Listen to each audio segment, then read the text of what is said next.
जी, मैं हूं अज़हर जतोई और मैं पे टैक्स यूट्यूब चैनल का मशकूर हूं। उन्होंने दोबारा मुझे इस अहम टॉपिक जो कि जीएसपी प्लस है, यूरोपीय यूनियन की तरफ से दिया गया है, उस पर मुझे बोलने का मौका दिया है।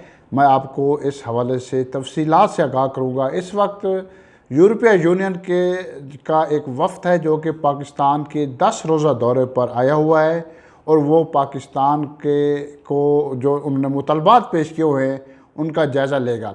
बेसिकली मैं आपको इस हवाले से थोड़ी सी तफसीलात बताता चलूँ कि यूरोपीय यूनियन ने एक जीएसपी प्लस स्टेटस पाकिस्तान को दिया हुआ है। ये स्टेटस के तहत इस स्टेटस के तहत पाकिस्तान की जो अशिया हैं वो यूरोपियन ममालिक के 28 के करीब जो ममालिक है वहाँ पर टैक्स फ्री रसाई उनकी है, जिसकी वजह से इसी जीएसपी प्लस की वजह से पाकिस्तान की जो एक्सपोर्ट है यूरोपियन यूनियन ममालिक को उसमें कई गुना इजाफा हो चुका है।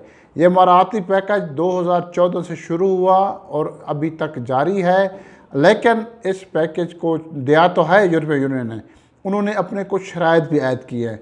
वो 27 शराइत हैं जो कि पाकिस्तान को उन्होंने कहा है इन शराइत पर अमल दरामद कराया जाए।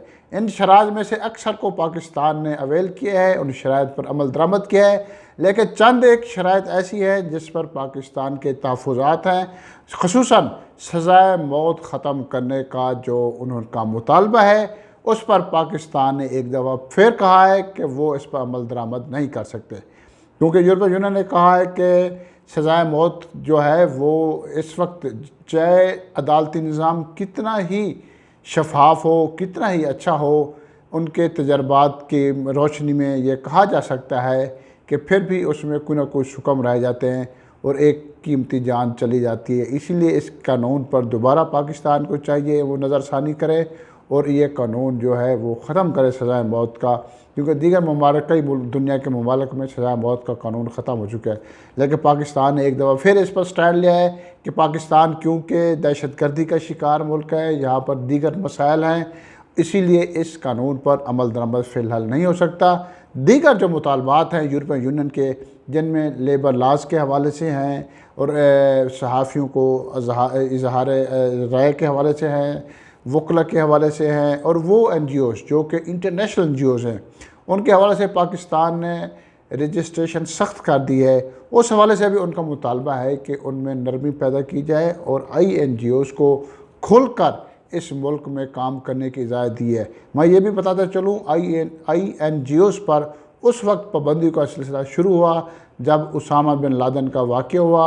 उस वक्त डॉक्टर शकील ने एक NGOs में वो काम करते थे, उन्होंने एक पोलियो मुहिम चलाकर यह निशानदही की कि एबटाबाद में उसामा बिन लादेन मौजूद है। उसके बाद ऑपरेशन हुआ और जो सारे वाक़यात सामने आए और पाकिस्तान ने फिर NGOs के हवाले से सख्त क़वानीन नाफिज़ किए।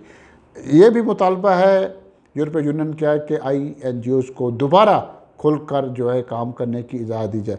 इसके साथ साथ एक और बड़ा अहम मुतालबा जो कि पाकिस्तान के लिए दर्द सर बना है वो है ग्रे लिस्ट का, जो कि FATF के हवाले से ग्रे लिस्ट है, उसके अंदर पाकिस्तान मौजूद है।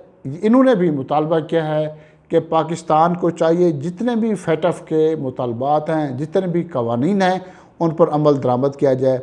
अदरवाइज़ पाकिस्तान की जो स्टेटस है GSP प्लस स्टेटस वो ख़तरे में पड़ सकता है। लेकिन पाकिस्तान ने बहरकैफ पहले भी उनके जितने भी मुतालबात थे उन पर अमल दरामद करने के लिए इक़दाम उठाए हैं। ह्यूमन राइट्स के हवाले से थे, मिनॉरिटीज़ के हवाले से जो जितने भी जो है उनके मुतालबात थे। इसके अलावा उनका एक बड़ा अहम मुतालबा था कि यूनियंस पर जो पाबंदियाँ हैं उसको हटाया जाए। उनका ये भी मुतालबा था कि जो इकनॉमिक जोन बार हैं, चाहे वो CPEC के अंडर हैं चाहे वो दीगर हैं, उन इकनॉमिक जोन में जो वर्कर काम करते हैं, मज़दूर काम करते हैं, उनकी सेहत का, उनके बच्चों की तालीम का वो ख्याल रखा जाए। उनको लेबर लॉज के तहत मराहत मिलनी चाहिए, अदरवाइज़ ये स्टेटस भी ख़तरे में पड़ सकते हैं। यानी ये सारे मुतालबात बाहर के पाकिस्तान के अवाम के लिए बेहतर नज़र आते हैं और पाकिस्तान की हुकूमत कोशिश भी कर रही है कि इन सारे मुतालबात पर अमल दरामद कर सके और ये स्टेटस बरकरार रख सके। पाकिस्तान की एक्सपोर्ट ऑलरेडी बहुत कम है और हमसे बांग्लादेश आगे जा चुका है, इसीलिए अगर ये स्टेटस बरकरार रहता है तो फिर यूरोपीय यूनियन को पाकिस्तान की अशिया की टैक्स फ्री रसाई जो है वो जारी रहेगी। इसके साथ ही अज़हर जतोई को इजाज़त दें। अल्लाह हाफ़िज़।